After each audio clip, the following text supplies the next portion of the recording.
Welcome to MH Max channel. 10ஆம் வகுப்பு second சாப்டரில் பயிற்சி 2.8ல் 7வது சம் தான் பார்க்க போகிறோம். கொஷின் பாருங்கள். கொஷின் வந்து 3 + 6 + 12 + எக்ஸெட்ரா 1536 என்ற பெருக்கு தொடரின் கூடுதல் காண்க. 3லிருந்து 1536 வரைக்கும் இருக்கக்கூடிய எண்களினுடைய பெருக்கு தொடர்னு சொல்லிட்டாங்க. அதனுடைய கூடுதலை நம்ம கண்டுபிடிக்கணும். சரிங்களா? இப்போ இப்படி இருந்தாலே நம்ம பெருக்கு தொடர் அப்படிங்கிறனால ஃபஸ்ட்டு ஏ கண்டுபிடிக்கிறோம். ஏனா முதல் உறுப்பு 3. அடுத்தது ஆர் கண்டுபிடிக்கிறோம். ஆறுனா என்னது? T2/T1 பெருக்கு தொடர் 6/3. 6 3ஆல் வகுத்தா என்ன வரும்? நம்மளுக்கு 2. சரிங்களா? இதில் என்ன அப்படின்னா, கூடுதல் கொடுக்கும்போது இந்த கடைசி நம்பர் கொடுக்கல அப்படின்னா நம்ம டேரெக்டாக ஃபார்முலா எழுதி போட்டலாம். இப்போ இந்த நம்பர் வரைக்கும் கொடுத்துட்டாங்க அப்படின்னா இதில் மொத்தம் எத்தனை உறுப்பு இருக்குது அப்படிங்கிறத கண்டுபிடிக்கணும். சரிங்களா? அதனால் இது வந்து TN ஃபார்முலா வச்சுக்கிறோம். அப்படின்னா TN = A × R⁻n−1. இந்த n வந்து எத்தனை அப்படின்னு கண்டுபிடிக்க போகிறோம். இந்த TNங்கிறது 1536ன்னு வச்சுக்கிட்டு ஏவோட மதிப்பு தெரியும் நம்மளுக்கு 3, ஆரோட மதிப்பு தெரியும் நம்மளுக்கு 2, n-1. ஓகேங்களா? இப்போ 1536 இந்த 3 வந்து இந்த சைடு பெருக்கில் இருக்கா, இந்த சைடு வந்து என்ன ஆயிரும்? வகுத்தலாம் மாறிடும். இப்போ நான் 1536 எதால் வகுக்கிறோம்? 3ஆல் வகுக்கிறோம். இங்கே 2 × n-1. இப்போ 3ஆல் வகுத்தோம் அப்படின்னா 5 3 15, 1 3 3, 2 3 6. இப்போ 2 அடுக்கில் இருக்கனால 512 2 அடுக்கில் நம்ம மாற்றுறோம். இப்போ 2ஆல் வகுத்தோம்னா 2 2 4, மீதி 1, 11னா I2 10, மீதி 1, 12னா R2 12. மறுபடியும் 2ஆல் போட்டோம்னா 1 2 2 2 4, 5 4 போயிடுச்சுன்னா 1ங்களா? இப்போ 18 16னா 8 2 16. இப்போ 2ஆல் போட்டால் 6 2 12, 4 2 8. மறுபடியும் 2 போட்டால் 3 2 6, 2 2 4. மறுபடியும் 2 போட்டோம்னா 1 2 2, மறுபடியும் 1னா 12 6, அதாவது 16 2 32. மறுபடியும் 2 போட்டோம்னா எத்தனை வரும்? 8 2 16. மறுபடியும் 2ஆல் போட்டால் 4 2 8. மறுபடியும் 2ஆல் போட்டால் 2 2. ஓகேங்களா? 2 2 4. அப்புறம் 1 2 2. இப்போ எத்தனை 2 இருக்குது? 2 4 6 8 9 2 இருக்குது. அப்படின்னா 2 அடுக்கு 9 = 2 அடுக்கு n-1. இப்போ இந்த அடிமான 2 ஒரே மாதிரி இருக்கிறதுனால மேலே இருக்கிறத மட்டும் எடுத்துக்கிறோம். இப்போ -1 இந்த சைடு வந்து என்ன ஆயிரும்? +1 ஆயிரும். அப்படின்னா 9 + 1 = n. அப்படின்னா n வந்து 9 + 1 என்னது? 10 ஆயிரும். ஓகேங்களா? எத்தனை ஆயிரும்? நம்மளுக்கு 10ஆ மாறிடும் என்னோட மதிப்பு. இப்போ இதில் வந்து நம்ம தொடர் வரிசை கண்டுபிடிக்க போகிறோம். இப்போ எத்தனை உறுப்புகள்? மொத்தம் 10 உறுப்புகள் கண்டுபிடிக்க போகிறோம். இப்போ நம்மளுக்கு ஃபார்முலா தெரியும் இல்லைங்களா? R வந்து முழு நம்பராக வந்திருக்கிறதுனால நம்மளுக்கு என்ன ஃபார்முலா? A × R⁻n−1/R-1. இப்போ எத்தனை உறுப்பு? நம்ம 10 உறுப்பு கண்டுபிடிக்க போகிறோம். இப்போ ஏவோட மதிப்பு தெரியும் 3, ஆரோட மதிப்பு 2. ஏங்கிற இடத்துல 3 போடுறேன், ஆறுங்கிற இடத்துல 2, என்னங்கிற இடத்துல 10 -1. இப்போ இங்கே ஆறுங்கிற இடத்துல நம்மளுக்கு என்னது? 2 - 1. ஓகேங்களா? இப்போ அடுத்தது 3 × 2 10 தடவை பெருக்கணும். பாருங்கள், 9 தடவை பெருக்குனா 512. 2 வந்து 9 தடவை பெருக்குனா 512. இந்த 512ஓட இன்னும் 2னா 10 2 ஆயிருமா? 2 2 4, 1 2 2, I2 10. அப்படின்னா 1024 - 1. 2ல் 1 போயிடுச்சுன்னா நம்மளுக்கு 1. கீழே பகுதி 1 இருந்தால் மேலே இருக்கிறது அப்படியே வருமா? அப்படின்னா 3 × 1024 1 போயிடுச்சுன்னா 1023. இதை பெருக்கிக்கிறோம். 3 9, 3 2 6, 3 0 0, 1 3 3. அப்படின்னா இந்த தொடரில் பெருக்கு தொடரில் மொத்தம் 10 உறுப்பு இருக்குது. அந்த 10 உறுப்புகளினுடைய கூடுதல் 3069. அவ்வளோதான். ஓகேங்களா? இது மாதிரி கடைசி கொடுத்துட்டாங்க அப்படின்னா nth டேர்ம் ஃபார்முலா வச்சு n கண்டுபிடிச்சிட்டு அப்புறம் கூடுதல் ஃபார்முலாவை போடணும். அவ்வளோதான். அடுத்த சம் பார்க்கலாம். கொஸ்டின் பாருங்கள். குமார் தனது 4 நண்பர்களுக்கு கடிதம் எழுதுகிறார். 4 நண்பர்களுக்கு கடிதம் எழுதுகிறாரு. மேலும் தனது நண்பர்களை அவர்கள் ஒவ்வொருவரும் 4 வெவ்வேறு நபர்களுக்கு கடிதம் எழுதுமாறும் மற்றும் இந்த செயல்முறையை தொடருமாறும் கூறினார். இந்த செயல்முறை தொடர்ச்சியாக நடைபெறுகின்றது. ஒரு கடிதத்திற்கான செலவு 2 எனில் 8 நிலைகள் வரை கடிதங்கள் அனுப்புவதற்கு ஆகும் மொத்த செலவை காண்க. அவர் பாருங்க, குமாருங்கிற ஒருத்தர் 4 பேர்த்துக்கு அனுப்புகிறாரு. எத்தனை பேர்த்துக்கு? 4 பேர்த்துக்கு. உதாரணத்துக்கு நான் போடுறேன், 4 பேர்த்துக்கு அனுப்புகிறாரு. ஓகேங்களா? இந்த 4 பேர் வந்து மறுபடியும் எத்தனை பேர்த்துக்கு அனுப்பணுமாம்மா? 4 பேர்த்துக்கு. 1 2 3 4 பேர். இது மாதிரி 1 2 3 4. இது மாதிரி 1 2 3 4. இங்கேயும் 1 2 3 4 போடணும். சரிங்களா? ஃபஸ்ட்டு வந்து 4. அடுத்து என்ன வரும்? 4 8 12 16 வரும். இப்போ இந்த ஒருத்தர் 4 பேர், இந்த ஒருத்தர் 4, இந்த ஒருத்தர் 4, இந்த ஒருத்தர் 4. அப்படின்னா என்ன வரும்? 64 வரும் இல்லைங்களா? அப்படின்னா இது வந்து 4, இது 4/2, 4/3 வச்சுக்கணும். ஒவ்வொரு தடவைக்கும் எவ்வளோ, ஒவ்வொரு லெட்டருக்கும் எவ்வளோ செலவாகுதான்? 2 ரூபா செலவாகுது. ஓகேங்களா? இப்போ கணக்கு பார்க்கலாம் பாருங்கள். கணக்கின்படி கடிதம் எழுதி அனுப்பும் செயல்முறை வந்து ஒரு பெருக்கு தொடர் வரிசை. இது வந்து 8 நிலைக்கு ஆகக்கூடிய செலவு தான் நம்ம என்ன பண்ணணும்? கண்டுபிடிக்கணும். ஓகேங்களா? இப்போ இது வந்து என்ன இருக்குது? ஃபஸ்ட்டு வந்து 4, அப்புறம் 4/2, 4/3 ப்ளஸ் எக்ஸட்ரா எத்தனை வரைக்கும்? 4/8. இதில் ஒரு இதுக்கு 2 ரூபா செலவாகுது பாருங்கள். இந்த லெட்டருக்கு 2 ரூபா, இந்த லெட்டருக்கு 2 ரூபா, இந்த லெட்டருக்கு 2 ரூபா, இந்த லெட்டருக்கு 2 ரூபா, எல்லாத்துக்குமே 2 ரூபா செலவாகுது. இங்கே 4/2 எத்தனை? 16. 16க்கும் 2 ரூபா செலவாகுது. ஓகேங்களா? அப்படின்னா 16 × 2 32 ரூபா. இதே மாதிரி 4/3 அப்படின்னா 64க்கும் 2 ரூபா செலவாகுது. ஓகேங்களா? இப்போ இதில் பார்த்தீங்கன்னா 2 வந்து பொதுவாக இருக்கா? அப்புறம் எழுதலாம் 4 square plus 4 cube plus extra எது வரைக்கும்? 4/8 வரைக்கும். ஓகேங்களா? இப்போ பாருங்கள் 4 16 வந்துருமா? 16 4ஆல் வகுத்தா 4 4 இன்க்ரீஸ் ஆகிறதுனால இதில் ஏவோட மதிப்பு நம்மளுக்கு என்னது? 4. ஆரோட மதிப்பு நம்மளுக்கு என்னது? 4. ஓகேங்களா? இப்போ நம்ம ஃபார்முலா அப்ளை பண்ணலாம். இப்போ n வந்து நம்மளுக்கு என்னது? 8 நிலைகள். அப்படின்னா Sn = என்ன ஃபார்முலா எடுத்துக்கணும்? a × r⁻n - 1/r - 1. ஓகேங்களா? 8 நிலைகள் கண்டுபிடிக்க போகிறோம். a வந்து என்னது நம்மளுக்கு? 4, r வந்து 4, 4/8, n வந்து 8 -1/r வந்து என்னது நம்மளுக்கு? 4 - 1. ஓகேங்களா? இப்போ 4 × 4 8 தடவை பெருக்கணும். 4 × 4ன்னு எத்தனை தடவை போட்டுக்கிறீங்க? 8 தடவை போட்டுக்கிறோம். 3 6 7 8 தடவை போட்டுக்கிறோம். இப்போ தெரியும் 16 16 16 16. ஓகேங்களா? 16 16 256, 16 16 256. இப்போ 256 256 நம்மளுக்கு பெருக்குன்னா ஆன்சர் 6 6 36, மீதி 3, 6 5 30, 33, மீதி 3, 6 2 12, 3 15. ஓகேங்களா? அடுத்து 5ஆல் பெருக்கிறேன். 5 6 30, மீதி 3, 5 5 25, 3 28, மீதி 2, I 2 10 12. இப்போ அடுத்த கொஸ்டின். இப்போ இதில் பாருங்கள். அடுத்து 2ஆல் பெருக்கிறேன். 6 2 12, மீதி 1, I 2 10 1 11, மீதி 1 2 2 4 1 5. கூட்டுனா 6 3 8 2 10 15, மீதி 1 2 3 4 5 5 1 6. ஓகேங்களா? அப்படின்னா 65,536 மைனஸ் 1. இப்போ 4ல் 1 போயிடுச்சுன்னா நம்மளுக்கு 3.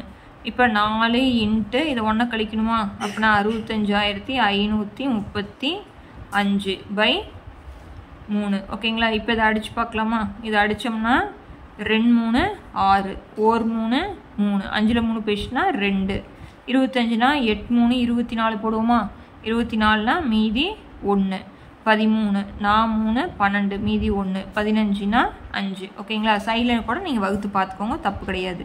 இப்போ 4 × 21,845. இப்போ இதை பெருக்கிறோம். 4 5 20, மீதி 2, 4 4 16, 17 18, மீதி 1, 8 4 32 1, 8 4 32 1 33, மீதி 3, 1 நாள் 4 3 7 4 2 8. ஓகேங்களா? இப்போ இதுக்கான ஆன்சர் வந்து 87,382. இதில் பார்த்தீங்க அப்படின்னா இந்த இடத்துல நம்ம வந்து ஒரு இதுக்கு வந்து 2 ரூபா செலவாகுது அப்படின்னு சொல்லியிருக்கோம் இல்லைங்களா? அதனால் இதை நம்ம எதால் பெருக்கணும்? 2ஆல் பெருக்கணும். அதனால் இங்கேயே நம்ம என்ன கொண்டு வந்துடணும்? நம்ம 2 கொண்டு வந்துடணும். ஓகேங்களா? அப்படின்னா பெருக்கல் 2. இதையும் எதால் பெருக்கணும்? நம்ம 2ஆல் பெருக்கல் 2. ஓகேங்களா? இந்த 2 மறந்துடக்கூடாது. இப்போ 2ஆல் பெருக்கிறோம். 2 0 0, 8 2 16, மீதி 1, 3 2 6 1 7, 7 2 14, மீதி 1, 8 2 16 1 17. அப்படின்னா 1,74,760 ரூபா ஆகுது. 8 நிலைக்கு அந்த கடிதத்தை அனுப்புறதுக்கு இவ்வளோ செலவாகுது நம்மளுக்கு. ஓகேங்களா? இந்த 2ங்கிறத மட்டும் நம்ம மறக்காமல் கரெக்டாக போட்டுக்கணும். ஓகேங்களா? அடுத்த சம் பார்க்கலாம். இப்போ 9வது சம் பாருங்கள். 0.123 பார் என்ற எண்ணின் விகிதமுறு வடிவம் காண்க. விகிதமுறு எண் வடிவத்தை கண்டுபிடிக்கணும். நம்ம 9th இந்த சம் போட்டிருக்கோம். ரொம்ப ரொம்ப ஈஸி தான்.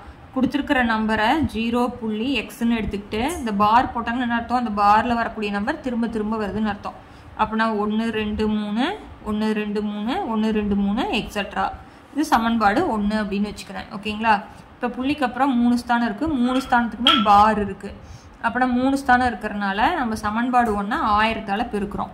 ஓகேங்களா? சமன்பாடு 1 எதால் பெருக்கிறேன்? நான் 1000ஆல் பெருக்கிறேன். அப்படின்னா இங்கே என்ன இருக்கிறதா அர்த்தம்? 1 இருக்கிறதா அர்த்தம். அப்படின்னா என்ன வரும்? 1000x சமம் 3 ஸ்தானம். 1000ல் 3 0 இருக்கிறனால நம்மளுக்கு 3 ஸ்தானம் தள்ளி புள்ளி போயிடும். அப்படின்னா இந்த புள்ளி எங்கே போயிடும்? இந்த இடத்துல வந்துடும். அப்படின்னா 123.123 123 எக்ஸட்ரா. ஓகேங்களா? இது சமன்பாடு 2. இப்போ நம்ம என்ன பண்ணுறோம் அப்படின்னா 2வது சமன்பாட்டிலேருந்து 1வது சமன்பாட்டை நம்ம கழிக்க போகிறோம். 2வது சமன்பாடு 1000x = 123 123 புள்ளிக்கு அப்புறம் இருக்கிறது தனித்தனியாக பிடிக்கணும். சமன்பாடு 1 வந்து 1x = 0 புள்ளி. இந்த புள்ளி வந்து நேருக்கு நேராக வச்சா தான் நீங்கள் போடுறது கரெக்டாக வரும். 123 123 எக்ஸட்ரா. இப்போ இதை கழிக்கிறேன். இங்கே 0. ஓகேங்களா? இதெல்லாமே என்ன வந்துடும்? நம்மளுக்கு 0 வந்துடும். இப்போ இங்கே 0 இருக்கனால 123 அப்படியே போட்டுறேன். 1000ல் 1 போயிடுச்சுன்னா 999x.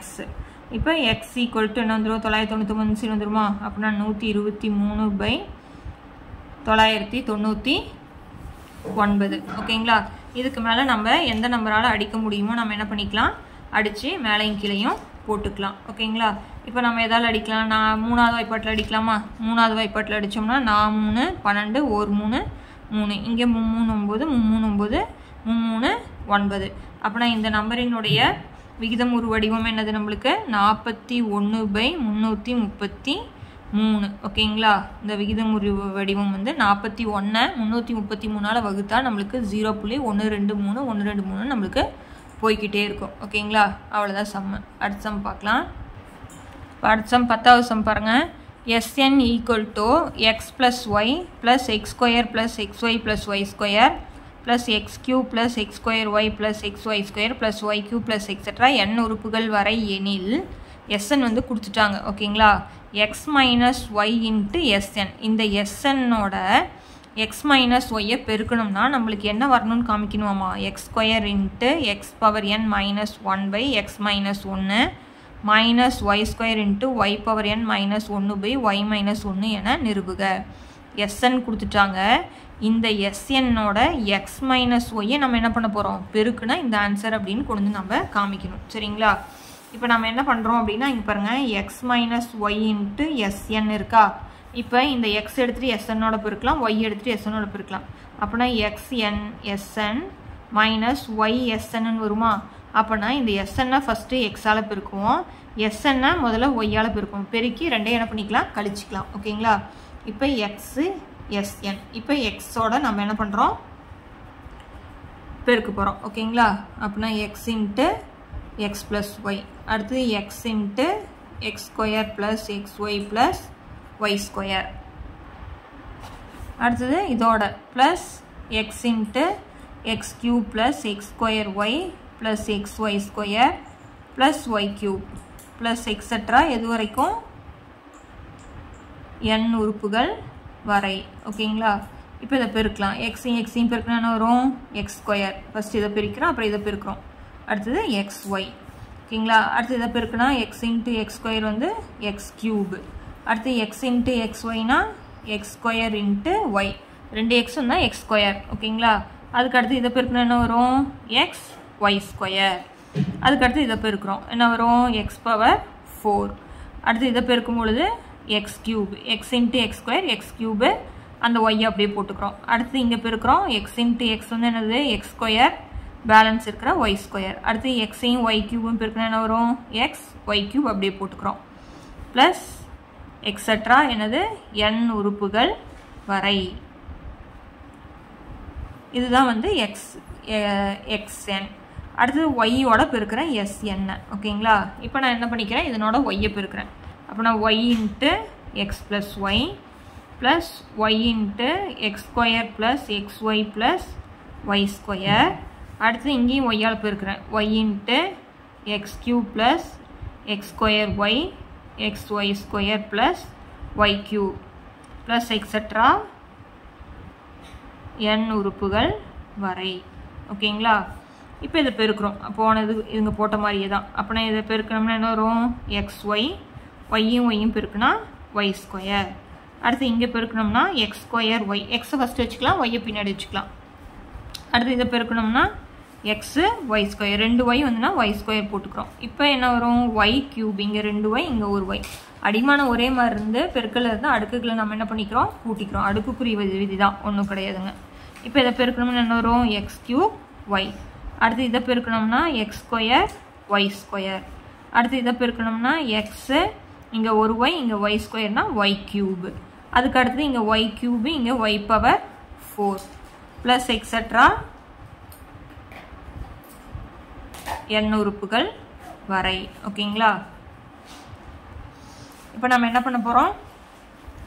xn sn-ஐயும் ysn-ஐயும் நம்ம கழிக்க போகிறோம். ஓகேங்களா? எழுதிக்கலாமா? xsn minus ysn. இப்போ நம்ம இதை ஃபஸ்ட்டு எழுதிக்கிறோம். இங்கே என்ன இருக்குது? X square plus X Y plus X cube X square Y X Y square plus X power 4 plus X cube Y. அடுத்து X square Y square plus X Y cube plus extra போட்டுக்கலாம். அதுக்கப்புறம் minus இதை போடணும் இல்லையா? இப்போ என்ன வரும்? X Y plus Y square plus X square Y X Y square plus Y cube plus X cube y plus X square Y square plus X Y cube plus y power 4 plus extra. இப்போ இதில் பாருங்கள், இது வந்து minus இருந்துச்சா? இப்போ minus வரும்போது நம்ம உள்ளார பெருக்கணும். இங்கே ப்ளஸ் இங்கே மைனஸ், இது எல்லாமே ப்ளஸ். பாருங்கள், ப்ளஸ் இன்ட்டு மைனஸ் என்ன ஆயிரும்? மைனஸ். அப்படின்னா இது எல்லாமே நம்ம மைனஸாக மாற்றிக்கணும். ஃபஸ்ட்டு மேலே இருக்கிறத அப்படியே எழுதிக்கலாம். X square x y x cube plus X square y plus X Y square plus X power 4 x cube y x square Y square plus X Y cube plus extra. Minus போட்டு என்ன எழுதணும்? X Y minus y square minus X square y minus X Y square minus y cube minus x cube y minus X square Y square minus X Y cube minus Y power 4 plus extra போட்டாச்சு. ஓகேங்களா? Minus. இப்போ ஏதாச்சும் cancel ஆகணும்னு பார்க்கணும். இப்போ X square இங்கே இருக்கா?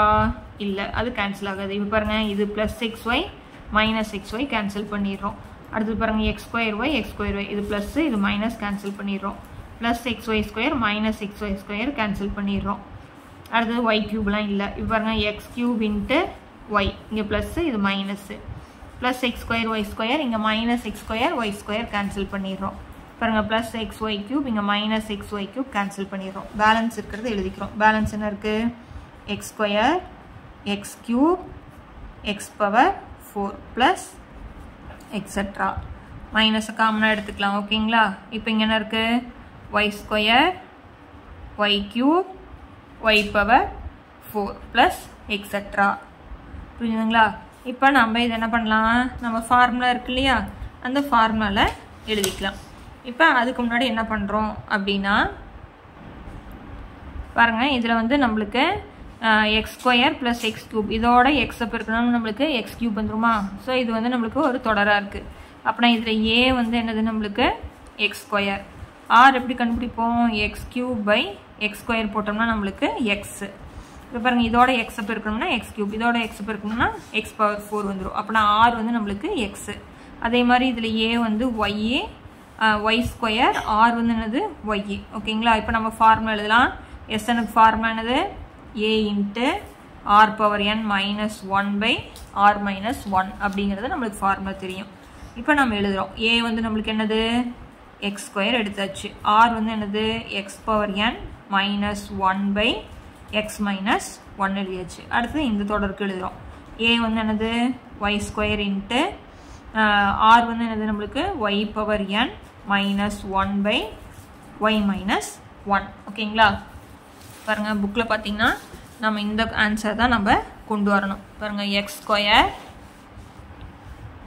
x square into x power n minus 1 by x minus 1 minus y square into y power n minus 1 by y minus 1 தான் கொண்டு வரணும் ஓகேங்களா இப்போ இதில் மறுபடியும் x minus y into sn அப்படின்னு கொண்டு வரலாம் வேறு எதுவும் கிடையாது ஓகேங்களா ரொம்ப ரொம்ப ஈஸி இதில் வந்து நம்ம இந்த ஸ்டெப்பை ஸ்கிப் பண்ணிட்டு கூட டேரெக்டாக இந்த ஸ்டெப்பை ஸ்கிப் பண்ணிட்டு கூட டேரெக்டாக மைனஸ் போட்டு கேன்சல் பண்ணி போட்டுக்கலாம் ரொம்ப ரொம்ப ஈஸியான சம்மு தான் ஓகேங்களா இந்த சம்மோட இந்த பயிற்சி முடிஞ்சது அடுத்தடுத்த பயிற்சி பார்க்கணுன்னா சேனலை சப்ஸ்கிரைப் பண்ணிக்கோங்க தேங்க்யூ